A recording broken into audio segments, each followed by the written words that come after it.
And so this is fine for 30 seconds, a minute, 2 minutes, 3 minutes. You start getting 4 minutes, 5 minutes, 6, 7 minutes into a match, and you just see people's energy level dropping like a video game. And then once they're so exhausted where they can't maintain their frames anymore, now you're chest to chest and half guard, and now it's time to actually pass their guard. And now they're carrying all of the body weight, all of your body weight chest to chest, rather than carrying your body weight on the frames. And so the purpose of this is to allow your partner to have a guard so they're comfortable, but the guard is on your terms. Your partner's carrying your body weight, or your partner's carrying your body weight, and you're using time to create fatigue through discrepancy of work rate, right?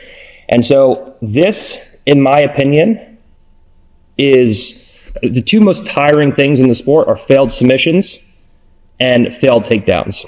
The thing with failed submissions and failed takedowns are they usually don't last that long. This, I think, is the best way to fatigue someone in the sport of jiu-jitsu because it's very long lasting. You are doing almost nothing. Like if you go for a failed submission, both of you are using a lot of energy. He's trying to escape, you're trying to finish. Takedown, the same thing. He's trying to defend, you're trying to finish.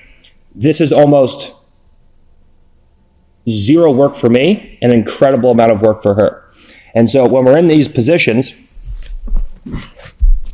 once I actually force my partner into a half guard, chest to chest, now she can kind of relax.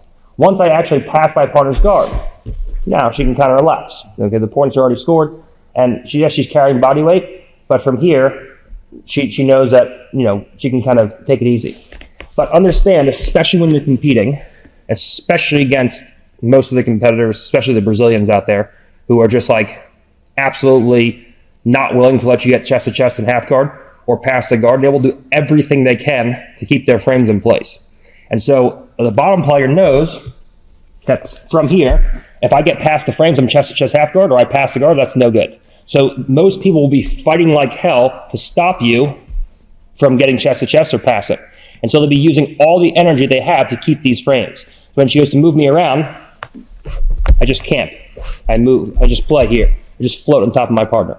And now when I'm ready, we can beat those frames, force half guard, and go in and go to work. And this is an incredibly fatiguing game to play, where you give your partner a guard, you give her everything she wants with inside position, but she's not able to off-balance you.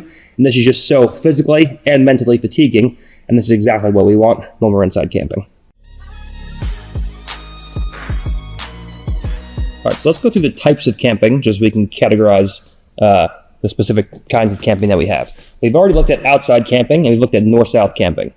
So there's outside camping, there's inside camping, and there's north-south camping in no particular order. So outside camping, when we flank our partner and we move to this position, we camp from this position like so. We can also get to north-south, and we can camp in various positions like this. Where I don't really, and this is pretty common, like this is no secret, where I just camp in it's just the idea of camping, where from here, I just push my partner's knees away from the chest so she constantly has tension, maintaining guard. We can camp in various ways. We can camp like this. We can camp like this. Or now when she goes to recover, I just set up camp and I play here. So when she goes to push me away, it's just not going to happen from these positions. We can go in and get our passes however we want to from there. All right? So we can camp at the hip line. We can camp at the shoulder line. We can also camp inside of our partner's legs. Now we have high head camping, like so. And we have low head camping, like so. And we can play these two in conjunction with each other, contingent upon what my partner is doing with frames and body position and what have you, which we'll look at, as we go. But we have inside camping, high head, where my head is physically higher than my hips. We have low head inside camping, where my head is low, my hips are high. And we have outside camping like we looked at, and we have north-south camping. So just broken down into degrees and types of camping. We have 3 positions, and then we have a subcategory for inside camping, which is high head and low head. All right, so now let's look at high head versus low head inside camping. In general, the high head camping position, this is whether you use high head or low head, is going to be contingent upon distance of frames. So if my partner is using long range frames, I'll use low head inside camping. If my partner is using short range frames, I'll use high head inside camping. So basically, the idea is that we look at, is my partner accepting body weight where I'm almost chest to chest? That's my time to go into low head inside camping or high head inside camping. If my partner's pushing me away, double shoulder post, so using the knees to really push me and try to drive away, and we use low head inside camping. And we play these two back and forth from one another. So right from here, if she accepts the frames and she accepts body weight and I can play here, this is a perfect time to go in and play with high head inside camping. If from here, let's say my partner takes a double shoulder post, two hands on each shoulder, and goes to push me away hard, now we transition to low head inside camping. Now when she goes back into a cross shoulder post from here to readjust the frames, then we go right back in to low head or high head inside camping.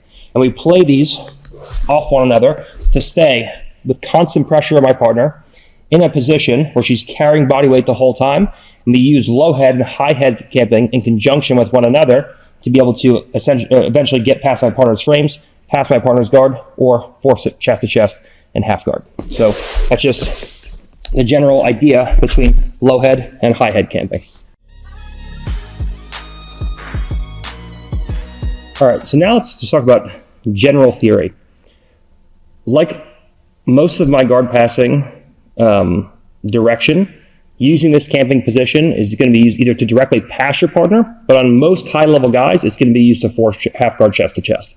You can go directly into passes, you can leg ride, we'll look at all that stuff.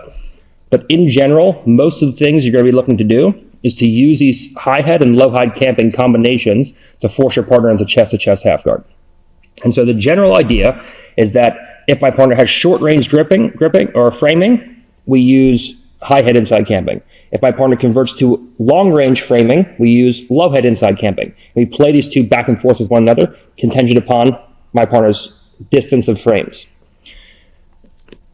As my partner starts to fatigue and the frames start to collapse, you'll find that you have more high head inside camping than you do low head inside camping, because your partner will be like, okay, this is getting tiring, the frames start to collapse, and then once the frames start to collapse, the body position falls apart, and then you can use that to either pummel pass your partner's legs and pass them, or you can use it to force half guard, and then from half guard we can go into all of our half guard passing, which if you guys haven't seen, you should probably take a look at, because that's the foundation of all of the guard passing systems.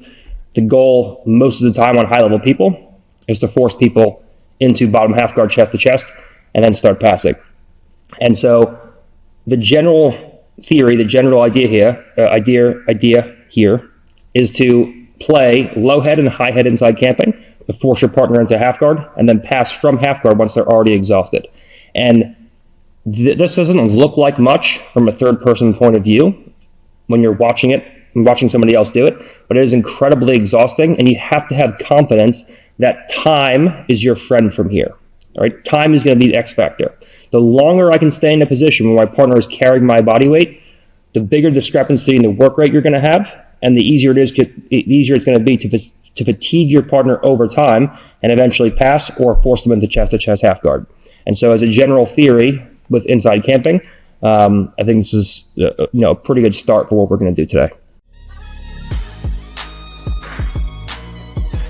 All right, so we're going to look at general body positions for low head and high head inside camping. Now, there's going to be exceptions and grip changes, things like that, but just in general, what we're looking for is a situation where we have high head inside camping, situation where we have a foot out for base, active toes on the floor, my right hip connected to my partner's tailbone, like so, a grip here on my partner's shoulder to pull me in and wedge me into place, and the grip here pushing down on my partner's knee. So the whole thing is I thrust my hips forward and my head comes high into this position. So now when she goes to move me around, it's going to be a difficult thing to do. So in general, just your basic body position is hip to tailbone, hand posted on the knee, hand in the shoulder, and foot out for base. All right, with low head inside camping, what we're generally going to have is a situation where we have knee to the inside, almost like we're in a split squat, but we're going to have hand posted on the knee, hand posted on the ankle to stop the inversion, and then my head just here, my partner's far shoulder post, where I just touch my forehead and top of my head to my partner's far shoulder. And I just lean weight towards my partner like so. So now when she goes to off balance me, we just play a game of balancing act like so. And we just play with these positions in conjunction with one another, and we can get incredibly effective ways to flatten our partner out and pass our partner's guard. Those are your general body positions for head, high head and low head inside camping. All right, so we talked a little bit about when camping is applicable. The answer is always, but if you're being specific about how to use this in matches or things like that, understand that if you feel like your opponent is playing a supine guard down their back and body locks aren't possible, and you're having a very hard time getting outside of their legs or cutting through the legs and getting past the hip line, past the shoulder line, this is a perfect time to do it. So anytime you feel like you can't flank your partner, camping is perfect. All right. Anytime you feel that you have a longer limit time match, anything, if you master camping, I feel like I melt the best guys in the world in about 6 minutes doing this. So anything longer, over 10 minutes, 15 minutes, any longer form matches, this is going to be great for. If you're in training and it's your 4th round in, you guys have been training for 25 minutes and you start camping on your training partner who's just in there as a hobbyist, it's probably going to be very effective. And so anytime you can't flank your partner past the hip or shoulder line, this is perfect. Anytime your partner is playing a supine guard so you can't body lock them, this is perfect. Anytime you have a weight advantage on your partner, this is perfect. You can do it even when you're smaller than your partner, but anytime you have a good amount of body weight and they're carrying that body weight, that's perfect time to use this. And longer form matches, which is the most important thing, is in order for this camping to really take its full effect, you can do things where you can kind of expedite the process of getting chest to chest and half guard. But in order for really this to take its full effect, it needs time. So this is a time-based passing system, whereas Toreando is a speed-based passing system where it's just side to side, side to side until you get through a breakthrough. This is a time-based passing system where you break your partner down over time with a high work rate and they fatigue, and then they allow you to get chest to chest. All right, so just general ideas on when to use it, how to use it, and how it really fits into your local, your normal daily training at your gym or going into competition. All right, so eventually I'm going to be making an instructional about how to do jiu-jitsu for older or less athletic grapplers. I'm not super old right now, but I'm definitely not athletic. I'm just strong isometrically, but that's about it. If you had a high jump or a mile, I'm not, athletic to the normal high-level athlete standards. And so this method of guard passing is based around negation of movement and control. So there are movement-based games and there are control-based games or negation of movement games. And so the older you get or the less athletic you are, the more you'll have to transition from a movement-based game to a control-based game. Because as you continue on your jiu-jitsu journey, once you're 40, 50, 60 years old, you're not going to be a 53-year-old guy in the gym who's expecting to be more athletic than the 20-year-old who's coming in and taking his first class, or maybe he's a competitor, whatever the case is. So the older you get, the less athletic you'll be, the weaker you'll be, the less cardio you'll have, and as you age, you can't expect to be more athletic than the younger grapplers. And so this is a passing system which is built around negation of movement. It's a control-based game. And so instead of trying to make yourself more athletic than your partner, this entire inside camping system is built specifically to make your partner less athletic than you are, as most of my game is, but this is an extreme example. And so I don't care how flexible my partner is,